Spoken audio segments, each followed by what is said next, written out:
លោកម៉ាក់វីអញឲ្យមកឥឡូវហើយមិនក៏អញមិនមានអ្វីដែលល្អខ្លះទៅធ្វើឲ្យគេមានផ្ទៃពោះនៅខាងក្រៅបែបនេះមិនក៏អញភ្លឺបែបនេះសំណាងហើយដែលមានបង្ការពីអូនស្ទើរតែត្រូវគេវីទៅហើយនាងអប់ខ្ញុំមុនផងមនុស្សប្រុសហើយលោកម៉ាក់ចង់វីកូនឲ្យងប់មែនទេ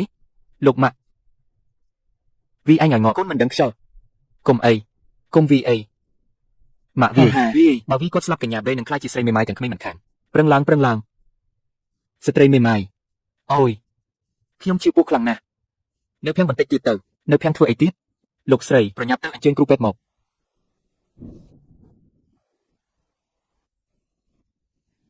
កញ្ញាប្រេពិតជាមានផ្ទៃពោះមែនបើតាមមើលរោគសញ្ញាគឺមានរយៈពេលជាង2ខែហើយសូមអបអរសាទរលោកស្រីម្ចាស់ពីជាវដែនសូមលាទៅសិនហើយវ៉ងខេងមិននឹកស្មានថាត្រឹមតែមួយយប់នោះអញក៏មានកូនរបស់ខ្ញុំ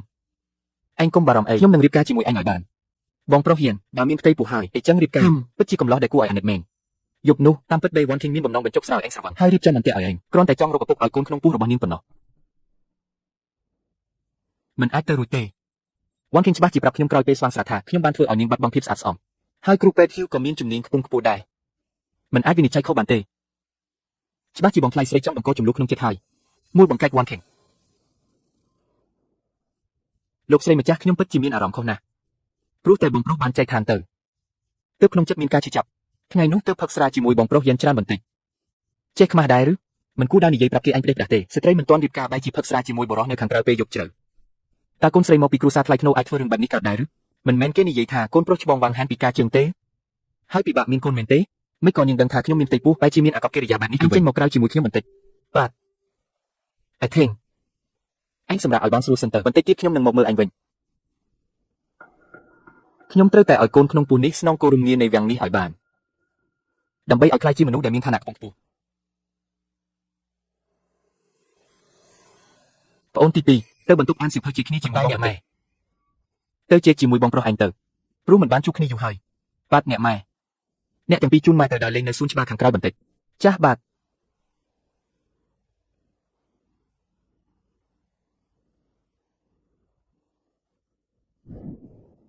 បងធំបងនិយាយមកគ្រប់គ្នាក្នុងផ្ទះសុទ្ធតែអាចជួយសម្លេងក្នុងទឹកមែនហើយស្ត្រីម្នាក់នោះដាច់ខាតមិនអាចទប់នៅក្នុងវងបានទេ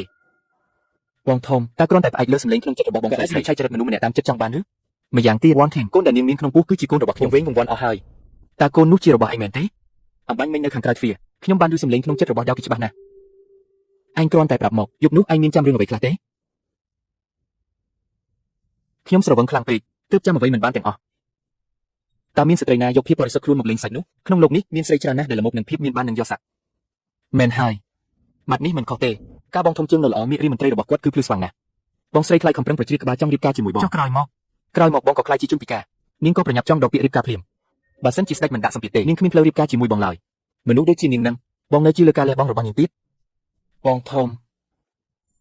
បងពិតជាប្លែកមែន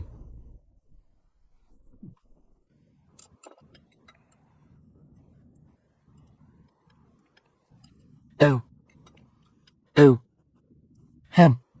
បងស្រីខ្លាចឯងនេះពិតជារកធំណាស់ហ៊ានទុកឲ្យគ្រួសារទាំងមូលចាំឯងមកហូបបាយចង្រៃ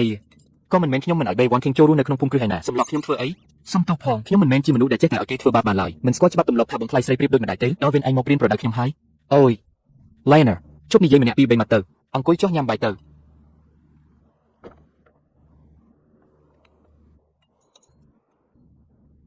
អ្នកម៉ែឬក៏ខ្ញុំទៅហៅ One King មកឲ្យមកញ៉ាំជាមួយគ្នាទៅឲ្យធ្វើអីនាងជាមនុស្សក្នុងគ្រួសារយើងមែនទេប៉ុន្តែនាងកំពុងមានផ្ទៃពោះកូនរបស់ខ្ញុំអាភ្លើនោះជាកូនឯងមែនទេគុំនិយាយផ្ដេសផ្ដាស់បងប្រុសទី2ខ្ញុំយកពីបង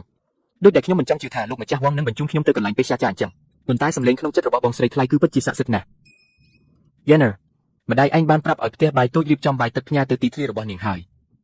មិនឲ្យនាងដាច់ពោះទេប្រញាប់ញ៉ាំទៅអូចម្លែកណាស់ខ្ញុំចាំថានៅក្នុងសាច់រឿងដើមគ្រួសារនេះមិនមែនមានអាកប្បកិរិយាបែបនេះដាក់ Bay One King ទេក្រោយមក Han Yan ត្រូវបាន Bay One King នឹងព្រោះកំលន់សម្លាប់បោះសពចូលក្នុងរណ្ដៅលាមកតតែសពស្អុយរលួយក៏គ្មានអ្នកណាដែលសង្ស័យលើនាងដែរខ្ញុំត្រូវគេបោះសពចូលរណ្ដៅលាមកវាមិនអាចទៅរួចទេ